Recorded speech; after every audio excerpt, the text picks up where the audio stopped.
Bien, avant que la vidéo ne commence, n'hésitez surtout pas à lâcher un like, à vous abonner et à me dire ce que vous pensez dans les commentaires. On est parti. Du coup, on va regarder comment développer l'autodiscipline en 5 mots de Terry, Savelle, Foy et Fer. Let's go. Savoir où va votre vie, écoutez les mots qui sortent de votre bouche. Parce que la parole de Dieu dit, tu décréteras une chose et elle sera établie pour toi.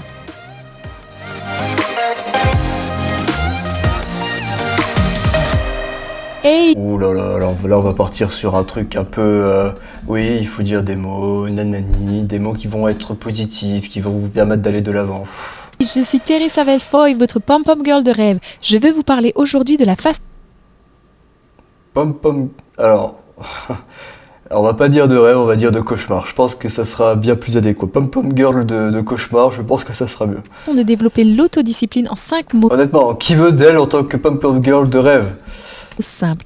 Vous allez adorer ça. Je viens de découvrir ce secret dans le livre Les 5 mots du succès de John Assaraf. Et c'est tellement encourageant. D'abord, laissez-moi vous parler d'une expérience que j'ai entendue sur YouTube et qui s'appelle le test du chamallow. Voilà ce qui s'est passé. On a emmené des enfants dans une pièce avec un chamallow et on leur a dit « Attendez, et si vous ne mangez pas le chamallow, vous obtiendrez 2 chamallows ». Ils voulaient voir jusqu'à quel point ces enfants avaient une gratification différée. Parce que si vous pouvez retarder la gratification, vous êtes connecté pour le succès. Ils ont constaté qu'un tiers des enfants ont pris le chamallow directement dans leur bouche. Ils ne pouvaient pas attendre. Je dois l'avoir maintenant, une satisfaction instantanée. Le deuxième groupe pouvait dire « Je vais attendre naturellement ». Juste retarder la satisfaction. Le troisième groupe était vraiment intéressant parce que certains voulaient vraiment le chamallow. Ils étaient avec des personnes du groupe 1 et 2 et d'autres voulaient tellement attendre pour en avoir 2. Alors ils ont tourné leur chaise pour ne pas y faire face, ils ont fait des grimaces, ils ont essayé de ne pas regarder le chamallow, ils se sont forcés à attendre et ils ont eu les 2 chamallows. Alors voici le point. Le groupe 1 a eu une satisfaction instantanée, le 2 a naturellement attendu et le groupe 3 a été programmé pour être le groupe 1, mais ils se sont battus avec eux-mêmes jusqu'à ce qu'ils deviennent le groupe 2. Ils ont résisté à leur instinct naturel de manger les chamallows. Le thérapeute a dit, ce qu'ils ont découvert en suivant ces enfants pendant des années, c'est que les groupes 2 et 3 avaient beaucoup plus de succès que le groupe 1. Brian Tracy, mon ami, a dit, si vous pouvez vous entraîner à faire ce que vous devriez faire quand vous devriez le faire, que vous en ayez envie ou non, votre succès est pratiquement garanti. Ouais, c'est le principe de l'autodiscipline. C'est faire ce que vous devez faire. Peu importe vos émotions, peu importe ce qui se passe dans votre tête, peu importe le reste. Je cours tous les matins et j'ai des jours que j'ai pas envie d'aller courir tous les matins. Oui, il y a des jours où j'ai pas envie de me lever, bien sûr. Il y a des jours où je suis crevé, bien sûr. Mais est-ce que cela a réellement une importance, un impact sur ce que je dois faire? Bien sûr que non. Bien sûr que non. Parce que le fait que je n'irai pas courir, ça aura un impact sur mon futur. Tout simplement. En fait, si vous vous entraînez à faire abstraction de ce que vous ressentez et ce que vous devez faire, à ce moment-là, oui. Alors, peut-être pas un succès garanti, d'accord? Mais vous arriverez à là où vous devez arriver. Vous arriverez à là où vous devez arriver. Parce que même, en fait, il y a une seule chose qui vous permettra réellement, alors je ne veux pas dire d'être successful, mais de simplement réussir là où vous souhaitez, c'est la constance. Constant et régularité. D'accord? Être constant. Vous regardez dans tous les domaines, d'accord? Trouvez-moi un seul domaine où une personne n'a pas été constante et elle n'a pas réussi. Trouvez-moi un seul domaine, mais c'est impossible. Tout simplement, c'est impossible. Il n'y a aucun domaine, où il y a une personne qui a été constante et elle n'a pas réussi. Okay? Vous devez simplement être constant, mais vous devez faire abstraction de ce que vous ressentez parce que nous sommes, c'est ce que je disais juste avant, nous sommes principalement des animaux émotionnels et forcément comme nous sommes des animaux émotionnels, nous allons ressentir des choses. Mais vous devez faire abstraction de tout ceci et aller de l'avant. N'est-ce pas intéressant? Maintenant, et avant de partager le principe des 5 mots que j'ai appris récemment, je voulais vous demander si vous m'aideriez très vite en vous abonnant à cette chaîne. Cela m'encourage ces vidéos pour vous inspirer. Sachez que je vous suis livre pour vous aider à développer une temps. Alors cliquez simplement. Ok, donc en janvier, j'organisais ma conférence annuelle sur le succès, appelée The Next Conference, avec Ed Mylett. Je vous montre juste une photo de moi et Ed. Je suis tellement reconnaissante parce que c'était un tel rêve. Il est devenu réalité. Oula, il a été refait lui, non? Et Ed. Ouais. Je suis tellement reconnaissante parce que c'était un tel rêve. Il est devenu réalité. Et la médaillée d'or olympique Carly Patterson. Regardez la photo, j'ai pu tenir de l'or. À cette conférence, j'ai partagé les 10 principales choses que j'ai apprises de mes mentors pour me préparer au succès. Je ne vais pas les parcourir toutes, mais ce sont des domaines où j'ai dû apprendre à me discipliner pour retarder la satisfaction et pratiquer ces habitudes chaque jour au début de ma journée et de le faire sans que cela devienne écrasant. Le premier que j'ai partagé, c'était de noter mon temps de prière. Vous savez, la parole de Dieu dit de rechercher d'abord le royaume de Dieu et sa justice, et toutes ces choses vous seront données en plus. Je partageais à quel point c'est intéressant. Mais si vous parlez à des caissiers de banque et vous leur demandez comment ils ont appris à repérer un faux billet, c'est tellement intéressant. Étonnamment, ils ne sont pas formés pour repérer un faux billet Ah non, mais là, d'accord, ok, mais il y a un billet qui est plus grand que l'autre, elle nous prend pour un con, là, pour une conne. en étudiant à quoi ressemble un faux billet. Ils sont formés à quoi ressemble un vrai et authentique billet entre leurs mains. Je soulignais que j'ai eu l'honneur d'étudier de près et personnellement de vraies personnes qui réussissent et voir pour moi-même que cette habitude de noter votre temps de prière, cela vous fournira plus de direction et de sagesse pour votre vie que tout. C'est juste une question. Bon, après, ça, c'est pour les personnes qui sont croyantes, d'accord? Bon, il y a différents types de profils, effectivement. Moi, ce que j'aime bien faire le matin, c'est de prendre 5 minutes simplement pour méditer. C'est ce que je prends, c'est ce que je fais dans ma routine matinale. Si vous souhaitez en savoir plus, il y a mon livre sur mon site, je vous explique ça.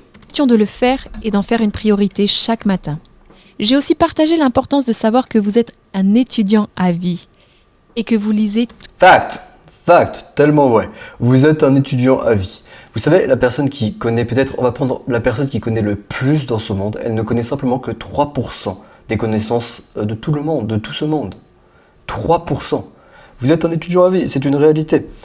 Mais vous devez comprendre tout simplement que vous devez... Alors attendez, hop, j'ai reçu un message. Vous devez comprendre que vous devez constamment apprendre, que vous êtes un étudiant à vie, que vous apprenez constamment, encore et encore. Tous les jours. L'évolution n'arrête jamais. En fait, Zig Ziglar a déclaré que si vous lisez 20 minutes par jour, vous avez lu 18 livres de plus que l'Américain moyen ne lit en un an. Alors, c'est marrant parce que je lis 30 minutes tous les matins et 15 minutes tous les soirs, donc... Vous avez un avantage colossal dans votre domaine. En fait, quelqu'un a dit « Imaginez que vous pouvez rejoindre le club des personnes les plus prospères au monde et voici la cotisation numéro 1. Regardez moins la télévision. Numéro 2, lire plus de livres. Maintenant, et j'adore ça, Ralph Waldo Emerson et Henry David Thoreau, ils étaient de bons amis. Et chaque fois qu'ils se rencontraient, après ne s'être pas vus pendant un certain temps, leur première question était « Qu'as-tu appris depuis notre dernière rencontre ?» N'est-ce pas incroyable ? Mon point était de faire de vous et de votre croissance une priorité tous les jours. Fact, merci, enfin quelqu'un qui a enfin la tête sur les épaules. Ah là là, c'est tellement vrai, moi je rajouterais plus, supprimez TikTok, ne restez pas trop sur les réseaux sociaux, arrêtez la télévision, passez votre temps à lire, à apprendre, à expérimenter les expériences humaines, tout simplement.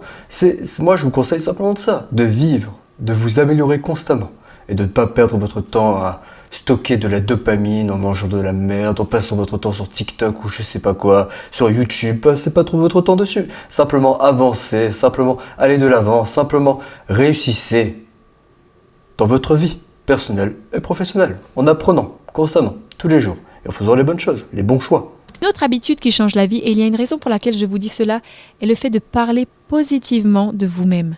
Vous m'avez probablement entendu dire que si vous voulez savoir où va votre vie, écoutez les mots qui sortent de votre bouche.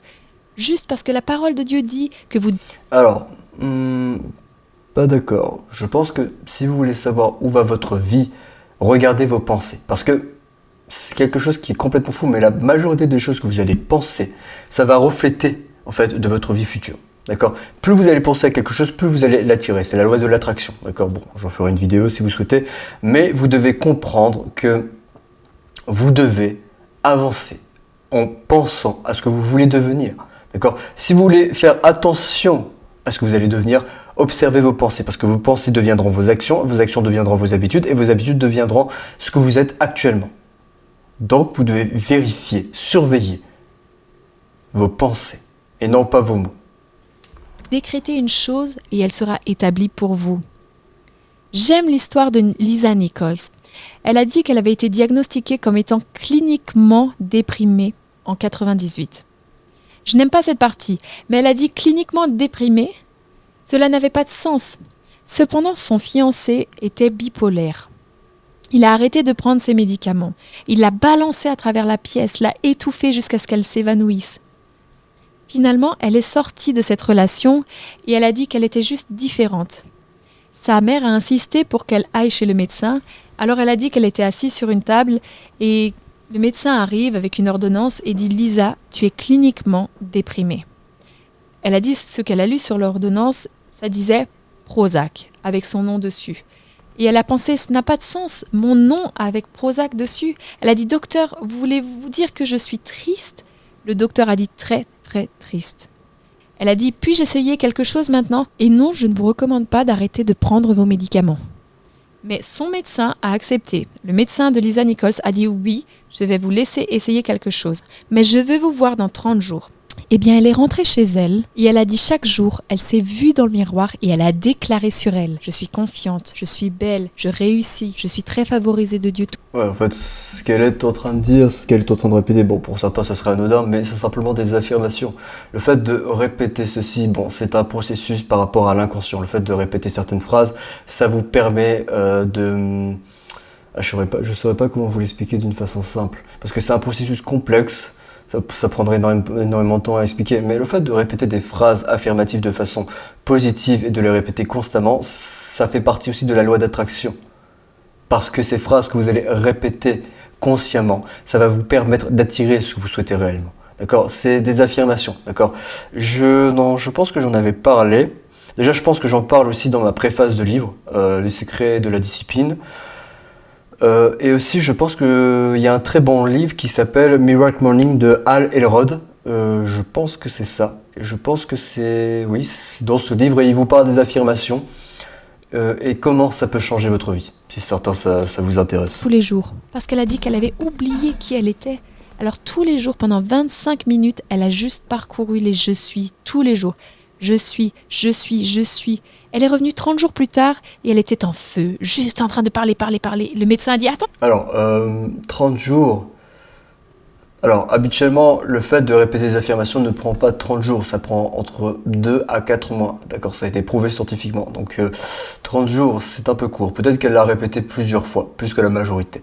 La majorité des gens qui pratiquent ce genre d'habitude des affirmations, ils le répètent entre 10 à 15 minutes. Peut-être qu'elle a fait bien plus, pour arriver à ce taux de résultat.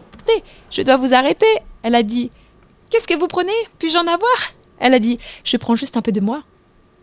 J'enseignais récemment de penser à votre résultat souhaité et parler ensuite. Je ne vais pas passer par toutes les 10 habitudes dont l'une était les... Fact, pensez à votre résultat final, pensez à votre vous futur, pensez à ce que vous voulez réellement et soyez obsédé par ceci parce que vous allez l'attirer. Pensez à ceci, si vous voulez... Bon, on va résumer. Pensez à ceci, faites des affirmations par rapport à ceci, visualisez ceci, travaillez par ceci, faites des actions concrètes et vous allez y arriver à un certain moment. Si vous êtes obsédé, que vous passez la majorité de votre temps à faire ça, peut-être que vous allez pas y arriver en temps voulu. Mais vous serez bien plus proche de votre objectif que si vous n'avez rien fait. D'accord ? Visualisez votre objectif. Affirmez votre objectif, dites des phrases positives, voyez-vous en train d'être dans cet objectif, pensez à cet objectif constamment et travaillez, le plus important, travaillez de façon intelligente et travaillez dur pour atteindre cet objectif. Exercice quotidien, économiser de l'argent sur chaque chèque de paye. La raison pour laquelle je vous dis cela aujourd'hui, c'est parce qu'il est si facile d'être tellement submergé avec toutes ces habitudes, tous ces changements que vous devez faire, que vous ne vous sentez pas. Et vous vous dites simplement, je vais oublier tout ça. Mais j'ai découvert cette solution en 5 mots pour vous mettre sur la voie de discipline. John Assaraf dit, les gens demandent, comment je commence ? Comment développer de la discipline dans ces domaines ? Voici la formule.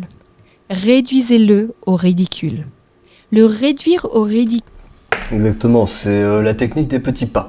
En fait, c'est ce que j'explique dans comment créer une habitude, c'est que vous devez apprendre à créer des petits pas, des trucs tellement petits qu'on pourrait penser que c'est ridicule. Ok, imaginons, Vous voulez commencer à travailler sur un projet et vous vous laissez peut-être 2 mois avant de réellement commencer à travailler de façon intense. Enfin, vous voulez ancrer une habitude pour travailler sur un projet et vous voulez que cette habitude prend 2 mois pour être ancrée. Ok, première semaine, vous bossez 20 minutes. Deuxième semaine, vous bossez 40 minutes. C'est tellement ridicule, 20 minutes sur 24 heures, 40 minutes sur 24 heures. Troisième semaine, vous augmentez à 2 heures. Quatrième semaine, bon peut-être même à 1h20. Quatrième semaine, vous augmentez à 2 heures. Cinquième semaine, vous augmentez peut-être à 3 heures, 4 heures. Et vous allez voir que, en fait, vous avez commencé par des choses tellement ridicules, par des petits steps tellement faciles pour vous, que ça devient une habitude tellement facilement. Prenons un autre exemple. Vous souhaitez prendre l'habitude d'aller à la salle. Ok, commencez à aller à la salle. Commencez à travailler peut-être 20 minutes à la salle. La première semaine. Deuxième semaine, peut-être 20 minutes aussi. Troisième semaine, augmentez. Et peu à peu, vous augmentez tellement facilement, tellement de petits pas, que peut-être qu'au bout de 3-4 mois, vous arrivez à travailler peut-être 3 heures à la salle tous les jours en étant constant. Parce que vous avez commencé avec des petites steps, ok, des little steps, small steps, tout simplement des petits pas, des petits escaliers qui vont vous permettre d'aller de l'avant. Tout simplement. Ridicule. En d'autres termes, commencez petit. Donnez-vous une instruction comme celle-ci. Pourriez-vous boire une bouteille d'eau chaque jour pendant 90 jours? Oui. Pourriez-vous lire une page d'un bon livre tous les jours pendant 90 jours? Oui. Pourriez-vous faire une déclaration positive sur vous-même tous les jours pendant 90 jours? Oui. Réduisez-le au ridicule. Et très vite, vous pourriez dire... Alors, 90 jours, c'est peut-être abusé, peut-être 30 jours, ça suffira. 90 jours, vous verrez certainement pas les résultats de ces efforts. C'est pour ça que je augmentais légèrement l'intensité. Pourquoi 90 jours? Pourquoi elle continue à dire cela? Parce qu'il faut 21 jours pour créer une habitude et 90 jours pour créer un style de vie. Ah tiens, ça c'est extrêmement vrai. Il faut entre 21 et 32 jours pour créer une habitude. Ça c'est d'ailleurs dans l'effet cumulé de Darren Hardy, il le développe d'une façon très structurée, en expliquant exactement comment il faut faire. Et pour recréer, alors elle dit un style de vie, mais un rituel de vie, pour créer réellement, alors c'est pas moi j'aime bien dire rituel de vie, c'est comme ça que je l'appelle, il faut environ entre 90 et 120 jours. Ça dépend des profils, bien entendu. Vous pouvez faire tout ce que j'ai énuméré. Vous pouvez le faire. La question est de savoir si vous le ferez. Vous savez, je pense à la façon dont John F. Kennedy a demandé au Dr Wernher von Braun que faudrait-il pour faire atterrir un homme sur la Lune et le ramener en toute sécurité à la maison. Vous savez ce qu'il a dit? La volonté de le faire. Une réponse simple à une question aussi énorme, n'est-ce pas? Mais la volonté de le faire a beaucoup de pouvoir. Donc je veux vous aider cette semaine à développer de la discipline dans votre vie comme jamais auparavant, en la réduisant au ridicule, jusqu'à ce que cela devienne un style de vie. Je veux que vous obteniez... Ok, intéressant. Donc Terry, Salvé, Foy et Fer. Vidéo très intéressante. Honnêtement, ce sont des bons conseils exprimés peut-être non, honnêtement, ce sont des bons conseils exprimés à des débutants. Enfin, ce sont des conseils qu'on trouve principalement dans la majorité des livres, naturellement. Mais ce sont des conseils efficaces, simples et à tout le monde. Par rapport à la majorité des vidéos que j'ai vues, je pense que c'est une bonne vidéo. Enfin, c'est la première de la soirée. Bien, on va enchaîner. Donc du coup, la prochaine vidéo.